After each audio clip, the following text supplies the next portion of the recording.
पहला क्वेश्चन देखते हैं, third global maritime India summit 2023 का आयोजन कहाँ किया गया। क्वेश्चन इंपॉर्टेंट है। हाल ही में देखिए third global maritime India summit 2023 का आयोजन महाराष्ट्र के मुंबई में किया गया है।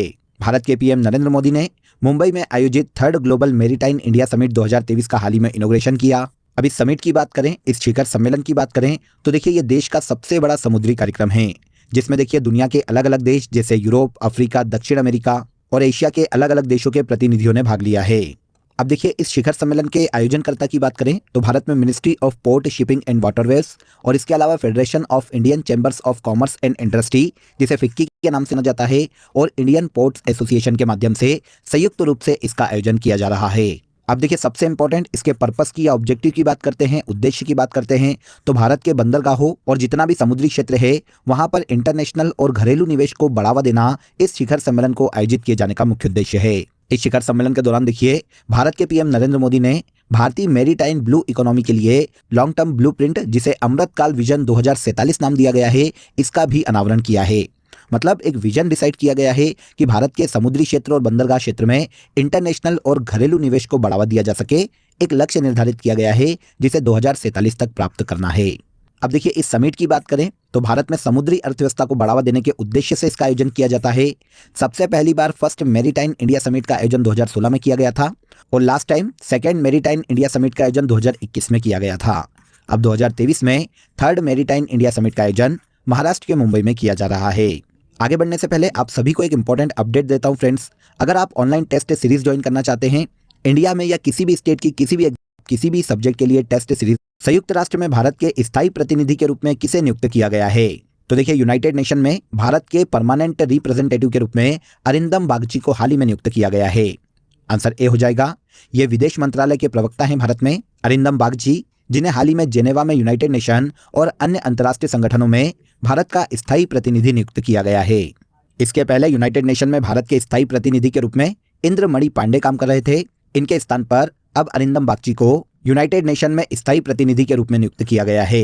अब यहाँ पर देखिए अरिंदम बागची की बात करें तो ये भारत में IFS अधिकारी है 1995 बैच के, जिन्हें मार्च 2020 में विदेश मंत्रालय के प्रवक्ता के रूप में नियुक्त किया गया था। अब यूनाइटेड नेशंस के बारे में तो आप सभी जानते हैं, ये वर्ल्ड का सबसे बड़ा इंटरनेशनल ऑर्गेनाइजेशन है फ्रेंड्स, जिसकी स्थापना 1945 में की गई थी। इसका हेडक्वार्टर न्यूयॉर्क में स्थित है और वर्तमान में वर्ल्ड के 193 कंट्रीज इसकी मेंबर कंट्रीज है। इस संस्था के महासचिव या सेक्रेटरी जनरल की बात करें तो ये एंटोनियो गुतरेस हैं। सामान्यतः यूनाइटेड नेशन के वर्तमान में 6 अंग है, जिनमें संयुक्त राष्ट्र महासभा, संयुक्त राष्ट्र सुरक्षा परिषद, संयुक्त राष्ट्र आर्थिक और सामाजिक परिषद, संयुक्त राष्ट्र न्यास परिषद, अंतर्राष्ट्रीय न्यायालय और संयुक्त राष्ट्र सचिवालय शामिल है। इसके बाद आ जाइए, डेनियल नोबोआ को किस देश के सबसे युवा राष्ट्रपति के रूप में चुना गया है। वेरी वेरी इंपॉर्टेंट, नोट कर लीजिएगा। डेनियल नोबोआ की बात करें फ्रेंड्स तो ये हाल ही में दक्षिण अमेरिकी देश इक्वाडोर के नए प्रेसिडेंट चुने गए हैं और इस तरह से इक्वाडोर के प्रेसिडेंट बनने वाले ये सबसे युवा व्यक्ति हैं।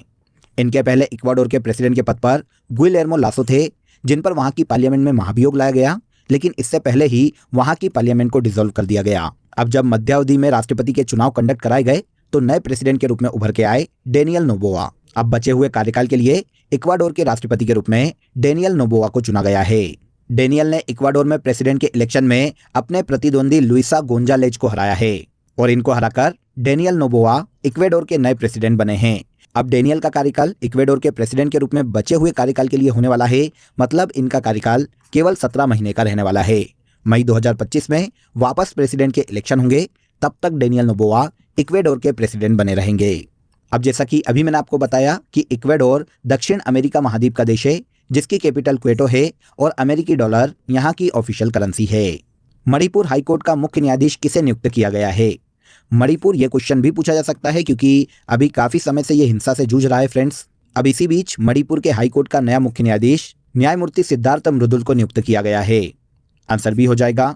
हाल ही में नई दिल्ली हाईकोर्ट के न्यायाधीश जस्टिस सिद्धार्थ मृदुल को मणिपुर हाईकोर्ट का नया मुख्य न्यायाधीश नियुक्त किया गया है। इनके पहले फरवरी 2023 तक न्यायमूर्ति PV संजय कुमार मणिपुर हाईकोर्ट के मुख्य न्यायाधीश थे, लेकिन देखिए सुप्रीम कोर्ट में इन्हें न्यायाधीश के रूप में फरवरी 2023 में नियुक्त कर दिया गया था और उसके बाद से मणिपुर हाईकोर्ट के मुख्य न्यायाधीश का पद खाली था। अब जाकर जस्टिस सिद्धार्थ मृदुल को सुप्रीम कोर्ट के कॉलेजियम की सिफारिश पर प्रेसिडेंट के द्वारा मणिपुर हाईकोर्ट का मुख्य न्यायाधीश नियुक्त किया गया है।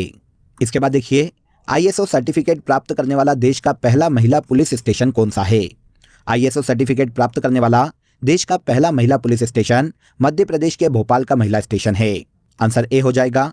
एमपी की राजधानी भोपाल के महिला थाना को हाल ही में आईएसओ सर्टिफिकेट दिया गया है और इसी तरह से आईएसओ सर्टिफिकेट प्राप्त करने वाला ये देश का पहला महिला पुलिस स्टेशन बन गया है। एक्चुअल में देखिए, ये जो भोपाल का महिला पुलिस थाना है फ्रेंड्स, इसे भोपाल पुलिस कमिश्नरेट ने विक्टिम फ्रेंडली महिला थाना बनाया था। अब आईएसओ की टीम के द्वारा इसके मूल्यांकन और गुणवत्ता के आधार पर इसे आईएसओ अवार्ड से सम्मानित किया गया है।